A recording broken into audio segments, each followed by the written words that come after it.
Good morning, everyone. Or bula. All right, I have to explain that. Bula is Tongan for hello or maybe even goodbye. It's kind of like aloha in Hawaii. So let's try it again. Bula! All right. Welcome to this presentation. It's about Tonga and the Samoan Islands. And today we're going to cover all kinds of interesting things. Flora, fauna, geology, people, maybe some food. Oh, we always have to have food because, you might go hungry up on the at the buffet. Now, I will tell you from personal experience, back when I was here with Jimmy Cook, the native women didn't always wear coconuts. And that can't be very comfortable. Anyway, locally, the pronunciation of the word Tonga is different than the way we in the West, or at least in England and the United States and New Zealand, pronounce it. They pronounce it here as Tonya or Tonna. They kind of leave out that hard G. When you put the hard G in, to them, in their language, it's similar to the word for an English or an Indian carriage.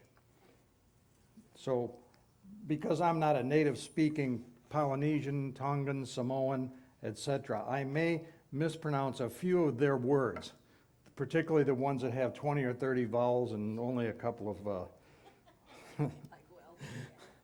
Anyway, sailing from New Zealand, we'll arrive at the capital town of Tonga, and that's called Nuku'alofa. In Tongan myth, the origin of that name means love shack. I can pronounce that. I even know what that means, more or less.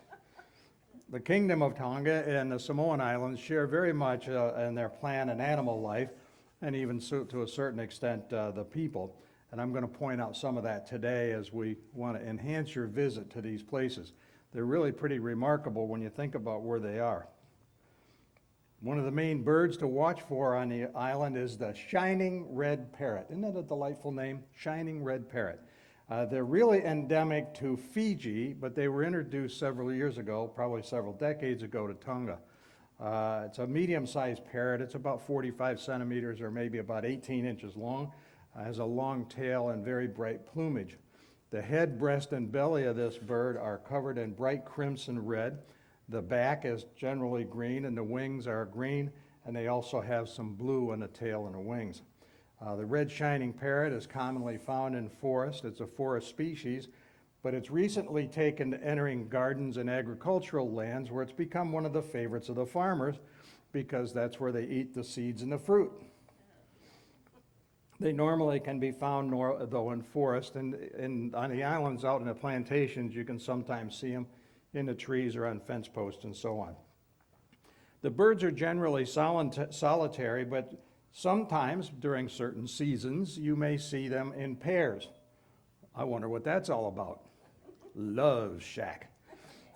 They have a really long winged appearance when they fly, and they're very vocal, so you can hear them almost any place you go. They nest in holes in trees and stumps and so on, and they're considered to be vulnerable because of loss of habitat. That's one of the big contributing factors, but perhaps the largest contributing factor to their diminishing returns are illegal parrot traffic. And of course, those of you who saw my talk about the comedian or the magician on a ship, you know where one of those parrots ended up. Anyway, you may see the flame tree or the royal poinciana tree. Now, that's not the poinsettia, which is a little shrubby thing that we usually use in the Christmas holiday period in the West. These trees were native to Madagascar, but they're currently found throughout the tropics. Almost all the islands in the Pacific have these trees. They can get to be about 45 feet high, and they have these, sometimes up to 2-foot long seed pods. They're planted all along the roads for shade, and they're also used in public gardens and squares. The most common tree in the South Pacific, though, is the coconut palm. They can reach to about 100 feet high. They're often the very first signs that you can see an island. And the Polynesians, when they first came out here by their canoes, that's really what they first saw on most of the islands were the tall trees. Coconut palm can live to be about 100 years old, and it will generally produce about 80 coconuts a year. Commercially grown coconut is used for copra. You can see that it's the white meat that's often seen laying on the ground, drying in the sun in many of the villages. Both Tongan and Samoan beaches are covered with a large vine, creeping vine that's called beach morning glory. These vines grow to well over 30 feet, and they descend from far above the high water mark all the way down to the water's edge. They have pink or purple flowers that are trumpet-shaped, and the leaves are very aromatic and may have been used and may still continue to be used for medicinal purposes. Produce on these islands is raised in small family plots. Generally, it's of subsistence in nature, and they also sell their excess at the open-air markets. The local markets on the islands sell such wonderful things as pineapples, plantains, mangoes, and pumpkins. They also have root crops such as taro, sweet potato, and cassava that's plentiful on the islands, but okra is a staple of their diet.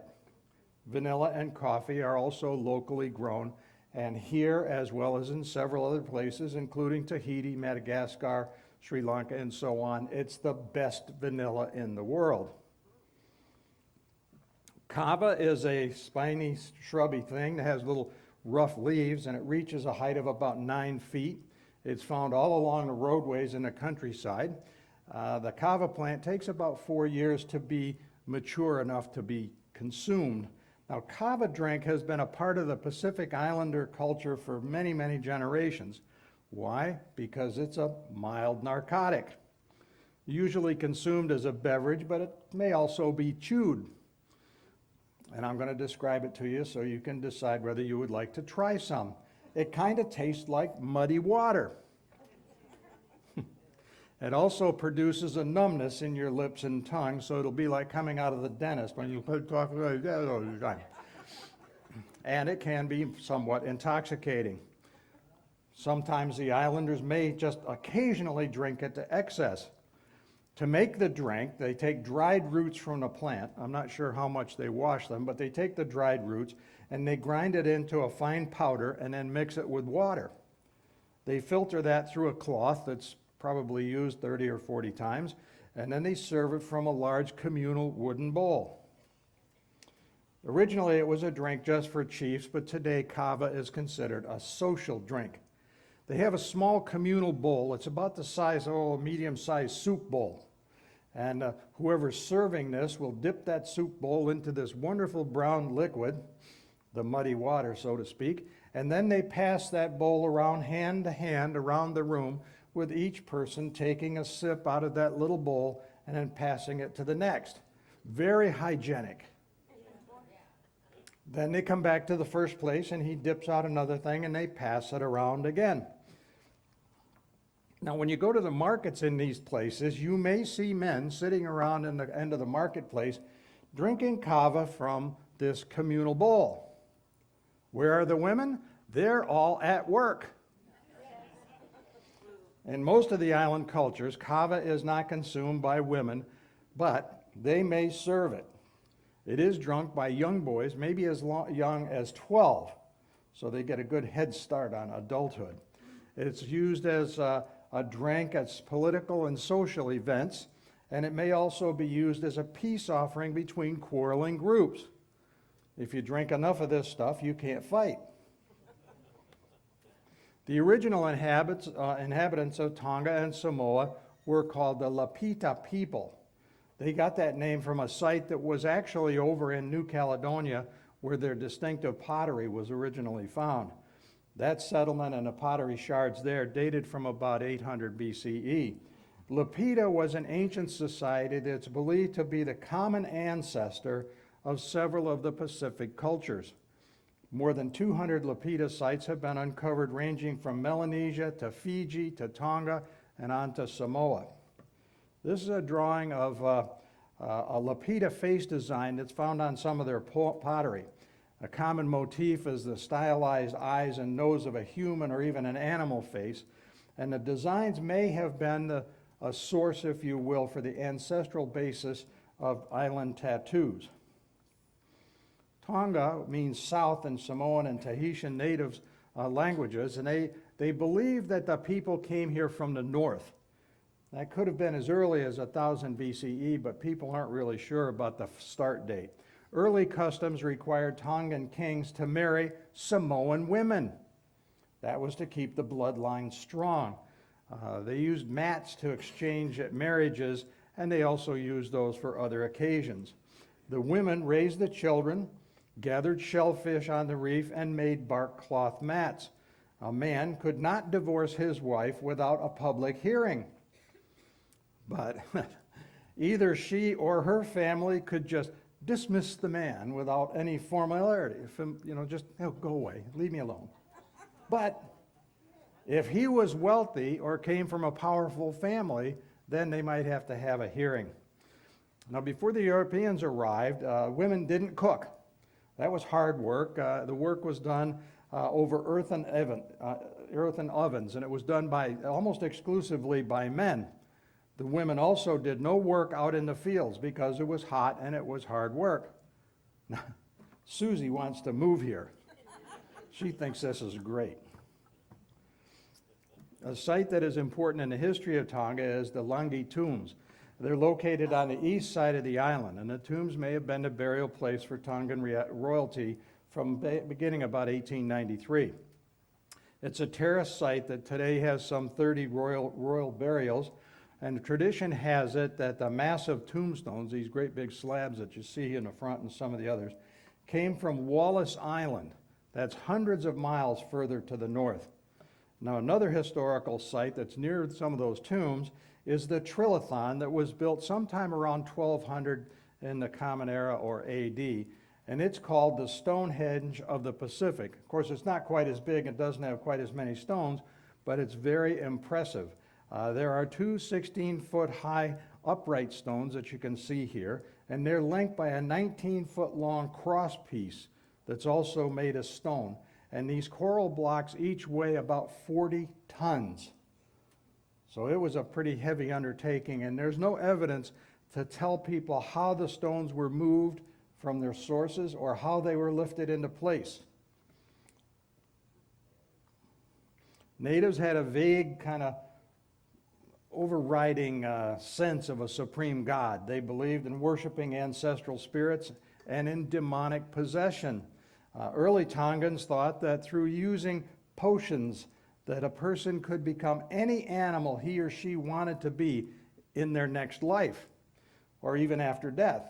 I'm not quite sure how that works, but that was a choice that they were given. Tongans believed that their healers saw the future and could communicate with the dead. They first encountered Europeans in 1616 when Dutch explorer Wilhelm Schouten visited the islands. The largest island was discovered about almost 40 years later by Abel Tasman. He named Tonga then the Amsterdam Island. Tasman was followed by Englishman James Cook, who you're going to hear a lot more about as we travel along across the Pacific, but that didn't happen for another 150 years. After Cook, missionaries brought an end to Tongan culture, and all traditional parts of the original native life were burned, and that included their canoes, their idols, their houses, everything. Missionaries banished the native music and instruments. But mission education did provide some benefit. It allowed the local people to earn higher wages. They became porters, skilled or semi-skilled workers, and also part of the armed forces in the auxiliary mode. But today there has been a resurgence of Tongan culture and art, and a wide variety of handicrafts are being produced on the island. Tongan Civil War began in 1799 when one of their chiefs was assassinated. That war ended 46 years later when a new chief united all of Tonga. He took the name of King George Tupou I, and he adopted Western styles. He freed the serfs, imposed a code of civil law and land reform, and also established freedom of the press. He was supported by missionaries, particularly after he converted to Christianity. An Englishman named Shirley Valdemar Baker stowed away on a ship to Australia, and while he was on the ship, he decided to become a missionary. And when he got to Australia, he met up with the Australian Wesleyan Conference, and he was ordained and sent back to Tonga. Baker was a counsel to King George, and the king made him the prime minister. In 1875, the Constitution of Tonga was written with Baker's help, and that was the time that they named Nuku'alofa as the capital. 10 years later, there was a disagreement with the church authorities back in Australia, and that caused Baker to found the Free Church of Tonga. Tonga became a British protectorate under the Treaty of Friendship. That was ended 70 years later by an agreement that was reached by then Tongan Queen Salote. The young queen is shown here in her ermine robes on the left. In 2003, Tonga passed laws to protect the image of the monarchy by limiting the freedom of the press. You could say anything you wanted, but don't say anything bad about the monarchy. Now you can see the twin tail, their bird tails are from a tropical bird, and that's in the queen's hairpiece. That was in that photograph on the right, and the tails have signified for many, many decades the high ranking of various people, primarily the chiefs and the queens of the island. Now in 2006, 2 months after King George IV died, riots broke out across the island. Despite promises of action, the legislature and the assembly had done very little to advance democracy on the islands. The rioting lasted for 6 days, and a third of the city of Nuku'alofa was destroyed. King George V's coronation in 2008 marked an end to that unrest. They had over 70 roast pigs that were served at the feast to the 120 guests. No, there were a lot more people than that. His first acts were to dispose of all of his business assets, to relinquish power, and to surrender his authority to the prime minister. But the royal family and the nobles and a very small growing elite continue today even to live in pretty good wealth, relative wealth to everybody else in the country. They actually control large sectors of the economy, including all of the satellite and communication services on the island.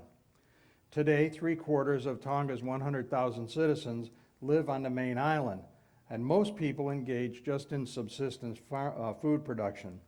Their basic needs are met by farming or sometimes harvesting the sea. The economy is characterized in bartering and dependency on money that's sent by Tongans that are expats overseas or disparate that live abroad. They live all over the world and they send money home. Tonga is a member of the Commonwealth of Nations and the United Nations. Tongan men wear a tupano. Oh, I was supposed to wear my tupano today. Wear a tupano that's similar to a sarong or a lungi, and that's wrapped around the waist, and it's long enough to cover the knees. It's a good thing I didn't wear mine because my knees are really, really bad. Anyway, on formal occasions, a woven mat is worn over the tupano. It's secured with a rope. The tupano may be tailored with matching colors to fit the suit jacket or sometimes contrasting.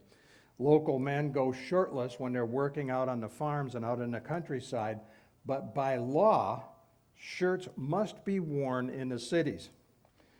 The women also wear tupanos, but they always have long ones that reach at least to their ankles. Native culture can best be seen on the island at a place called the Tongan Cultural Center, and it's just minutes from the capital itself. The center celebrates the ancient kingdom by featuring things like island music, performances, and history, and the emphasis are more on people doing things in front of you rather than on static displays.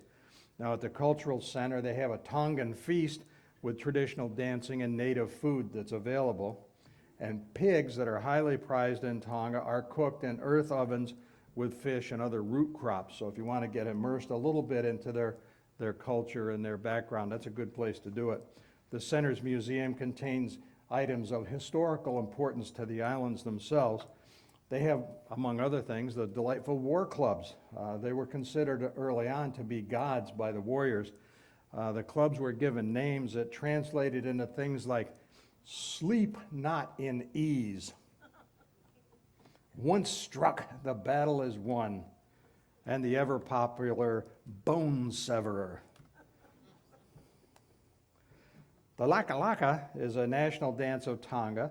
Laka Laka means walking briskly, and the normal dress for the dancers is as formal as the dance itself, and it's often either in a black or a white tupanu, covered by an ornamental girdle that's made of leaves and fragrant flowers, and that's both by men and women. They also have a little bunch of feathers that are stuck in their hair, and for women, the feathers are glued to a small stick, and they point up, and for the men, they hang down. Most of the time during the dance, the women just make little small steps to the left and the right, and their arm movements are small and very fluid. The men are a little more wild and vigorous, probably because of the kava. They may turn around and sit and lay down and jump up. Theirs is more athletic than the women, but it's a very artistic show. Nose flutes are very popular instruments in Tonga. Sound is produced basically by closing one nostril and blowing air through the flute using your other nostril. Now, the flutes are made of bamboo, and they may be decorated with etchings and words and images that come from their history. They're usually used as solo instruments, but occasionally they are accompanied by a singer who's singing some very tranquil and peaceful songs.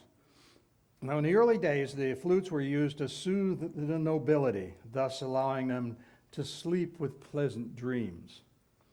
It's kind of a ooh, ooh sort of a sound. Today, the fangu fangu, which is what they're called, is used in traditional ceremonies. At the start of each day, Radio Tonga, so if you have your little local portable radio with you in the early day, you can turn on Radio Tonga and you can listen to the nose flute as it plays. I had a sound for this, but for some reason my computer rejected it. It said, I don't like that sound, it puts me to sleep. Tonga's royal residence is a Victoria-era home that was prefabricated in New Zealand and built in Nuku'alofa in 1867. It originally was only one story. They added a second story about 15 years later. It's located northwest of the capital near the ocean. The royal residence is not open to the public, but you can see it from the waterfront. In fact, you can just go up and look through the fence, and there it is. Today, Tongans are highly educated. They have a nearly 100% literacy rate, which is among the best in the world. The men and women here have equal access to education and employment. Tongan women enjoy a much higher social status than men. Oh, don't start cheering, ladies. And that's really a cultural trait that's unique among island societies. However, they do not have equality in land ownership, politics, or government ministries. A major health problem here, 90% of the Tongans are at least overweight, and more than 2/3 are considered obese. Shown here is a market in downtown Nuku'alofa. Now, around the outside, vendors sell all kinds of produce, things like taro roots and watermelons, string beans, bananas. And when we're talking taro roots, I'm talking really big roots. These things are really impressive. Now, inside the market, back where it's really congested and very warm, they have stalls that carry handicraft things such as tapa cloth, baskets, mats, wood, and bone carvings. And it's a unique place to enjoy with very beautiful plants and animals and people that are just great to talk to. They love to talk to people that come to visit, and I'm sure you're going to enjoy it when we get into Tonga. Now it's on to our next port of call at American Samoa. The Samoan Islands are an archipelago in the central South Pacific. The larger islands are all volcanic in origin, and their mountains are covered with very moist tropical forest. The two big islands in Samoa are among the largest in the Polynesians. They are exceeded in size only by the main islands of Fiji and the Hawaiian islands of Hawaii and Maui. Some of the smaller islands of Samoa are coral atolls with black sand beaches. The third largest island is Tutuila, and that's where Pago Pago, spelled Pago Pago, is located in American Samoa. The highest peak, Mount Silly Silly. Come on, chuckle. Silly Silly. It's about 1,900 meters high and 6,300 feet. Mount Silly Silly is one of the highest peaks in all of Polynesia. I love the name, Silly Silly. Maybe I'll rename our dog Silly Silly. Oh, we don't have one. Geologists believe that the islands were formed as a result of a hot spot, and that was caused when the Pacific tectonic plate moved over the fixed plate that was deep over a mantle plume in the Earth's crust. And basically, if you put your hands like this and you had a spot on the bottom hand, that would be the hot spot. And if you looked at the upper hand, as the upper hand moved along, as the plate changes, the hot spot would cause volcanoes to come up through the upper plate, and that was what created the islands. Samoan Islands generally lie pretty much in a almost straight east, I guess, northwest or west-northwest kind of a line, and that's the same direction that the plate is moving. The latest data indicates that the westernmost island is about 5 million years older than the eastern counterpart. This seamount is a submerged active volcano. It's about 45 kilometers or 28 miles east of present-day American Samoa. Growing inside its crater is a volcanic cone that's named for Samoa's goddess of war, Nafanua. In the distant future, Nafanua may rise above the ocean and become another island in the Samoan chain. And I have a real estate office with my own broker who would be more than happy to sell you some acreage on this island, and it will be available for building sometime in about 200,000 years. Anyway, it's going to become another island, and that's the volcanic cone, not the goddess. In 2009, an undersea earthquake that wasn't too far from here had a magnitude of 8.1. That caused a tsunami that killed about 200 people in the area. The quake occurred in a subduction zone where a piece of the plate had started to go back under another part of the plate, and that's also where a lot of the volcanic activity was common. This is a Falelupo rainforest in the Samoas. The climate here is tropical with a rainy season that goes from November to April. So fortunately, we will arrive there in what should be the dry season. But as I said about wildlife, I'll say it about weather, dry conditions are not guaranteed. The islands are frequently hit by typhoons between December and March, so we should see some pretty decent weather. Today, the population of the Samoan Islands is about 250,000, and most Samoans are full-blooded, and they're one of the largest Polynesian blood populations in the world. All of the islands, be they Samoa or American Samoa, share a common language and culture. In the Samoan language, their culture is called fa'a. Archaeologists believe that the earliest humans on the island were here about 3,000 years ago. The Lapita were perhaps, as I said earlier, the most advanced people of their day, both in seamanship and in navigation.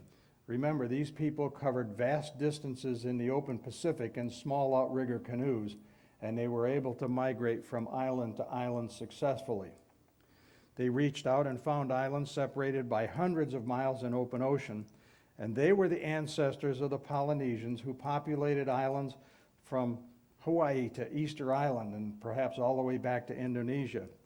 And there is some evidence that they may have even reached as far as South America. A Dutchman was first known to be the first European to sight the islands, but he never landed. And that was in 1722. It took 6 more years before de Bougainville, a French explorer, called them the Navigator Islands. And it wasn't until 80 years after that that English missionaries and traders began to arrive. Mission work in Samoa began about 1830 by the London Missionary Society.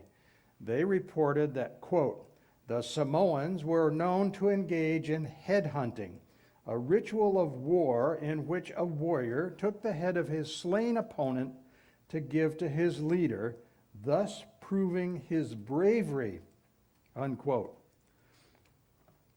That's what the missionaries said, but Robert Louis Stevenson, who lived in Samoa for the last 5 years of his life, wrote in his footnote to history, 8 Years of Trouble in Samoa, quote, that the Samoans are a gentle people, unquote.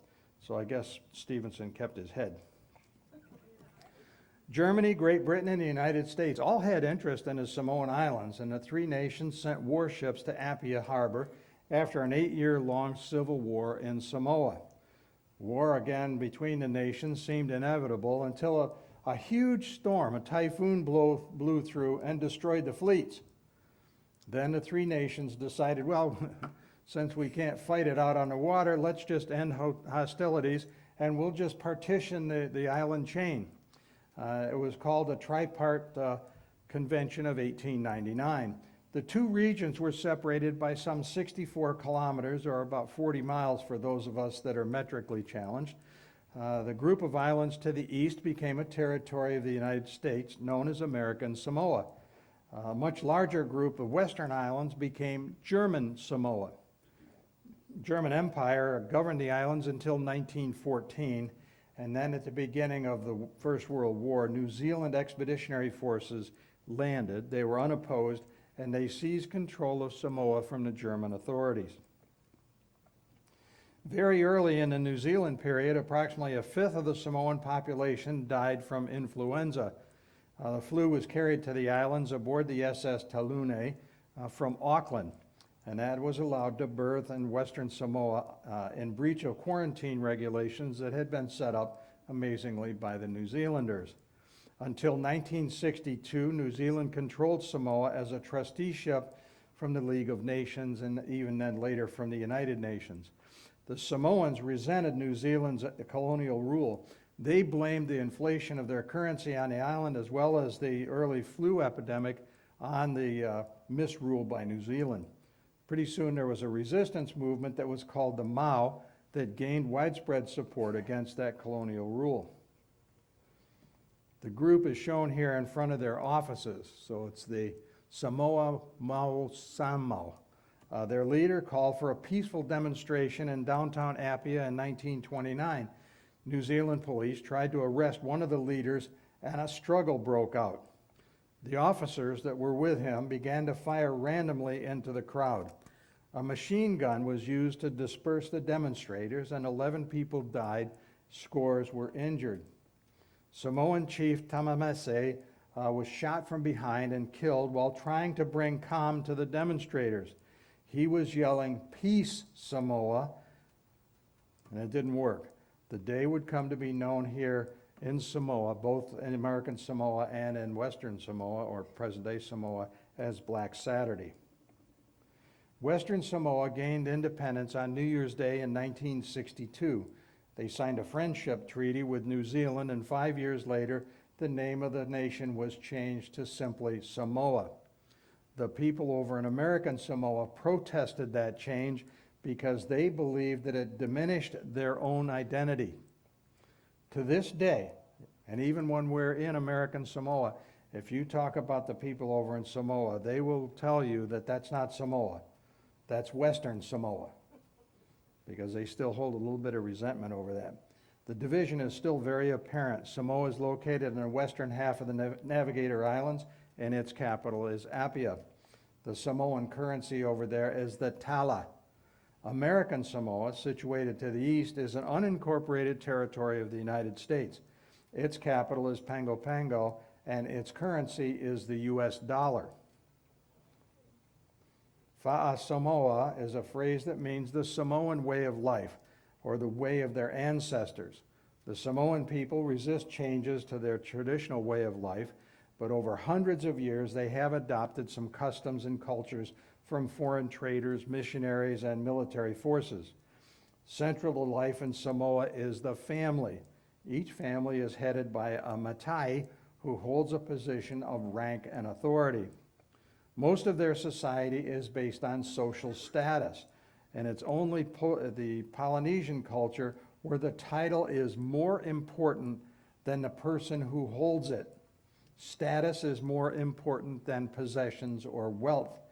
The home with the highest roof in a village usually belongs to the most important person in town. Sleeping houses are called fale. They are traditionally oval-shaped houses with open sides and thatched or corrugated tin roofs. They have rolled palm leaf mats that can be let down on the sides of each house to offer protection from the elements, but I can assure you they're not much help in a typhoon. Houses typically have large single rectangular spaces around which they have what furniture they use is spread. The kitchens are often located in separate cookhouses. Today, more homes are being built with things like indoor cooking and indoor bathing and plumbing facilities. Many of the fale have been replaced by rectangular homes that are similar to those we have in the West, built of timber or concrete blocks, and they have windows and walls. Indigenous building materials are being replaced by things like iron siding and iron roofing.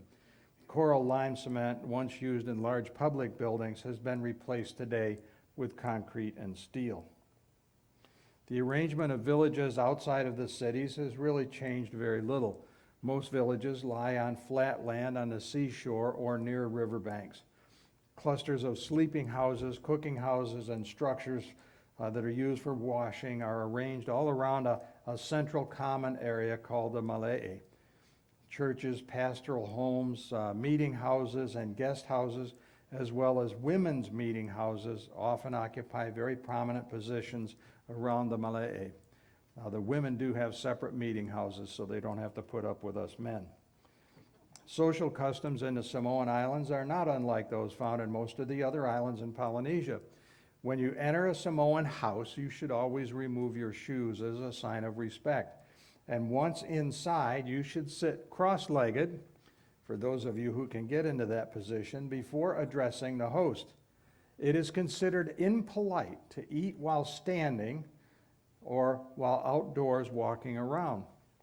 When they are asked questions, Samoans usually will try to tell you what you want to hear, or what they think you want to hear. For example, if you want to find out if something is appropriate, you could ask, can I walk around the village during sa? That's prayer time in the evening. Wanting to please you, they will probably say, oh, sure, yes. A more appropriate question to get the more accurate answer would be, would you walk around your village during sa? And in that case, the answer will most likely be no. In Samoa today, it is expected that women will wear loose-fitting clothes that don't expose a whole lot of skin. So these are the early women. Women are expected to do much of the housework, cleaning, washing clothes, caring for children. And here the women have to cook. So Susie doesn't want to cook, doesn't want to come here. They also work out in the fields and on the plantations. As the Tongans, Samoans tend to have a very relaxed view of time. And I mean a really relaxed view of time. They joke about things running on Samoan time when it comes to social situations, and people are expected to be late. So when you go off on your excursions tomorrow, or actually not tomorrow, day after tomorrow, you may have to sit around and wait for quite a while for your guide to get back to your bus to bring you back to the ship, and the people on the ship are going to be, well, where are they? Anyway, they are very, very laid-back people, and they're very, very friendly, so they will want to talk, and they take a lot of time doing it, just like me. Sunday meals are also known here as tona'ane. Samoans eat a mixture of local foods, and they also have some imported foods that they consume. Local staples include fish, seafood like shellfish, chicken, pork, lettuce, cabbage, root vegetables, and yams. Tree crops such as breadfruit and coconut, and local beverages such as coffee and cocoa are prevalent. And then there's the ever delightful kava. Sharing of food in Samoa is a central element of almost every one of the ceremonies that they have. And they have feasts to accompany weddings, funerals, and the conferring of chiefly or other important titles in the villages. Special meals are marked by larger than usual amounts of food and a great range of delicacies. Food is very important in ceremonies here, and they often exchange it between families and between villages. Cooked whole pigs are a common feature of events, along with drums of such delightful things as salted beef.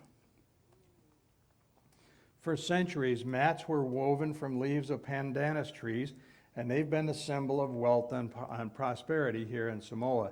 They're still equated to very many hours. A lot of times it takes to do these, sometimes a year of work to weaving a single mat. Now these are big mats. Some of them are room size, but some of them are much larger than room size.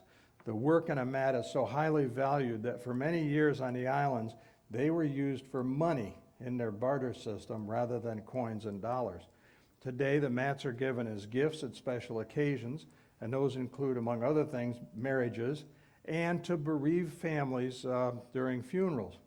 Now, I'm finishing up here, but after I get done, please join me out in Baristas. We can talk about Tonga or Samoa or any place else on this trip or any other trip or anything else you want to talk about, and I'll buy the coffee. And I'd like to thank you for joining me this morning, and I hope you have a great afternoon. Remember, this afternoon, shipbuilding, and tonight, Liars Club. Thank you.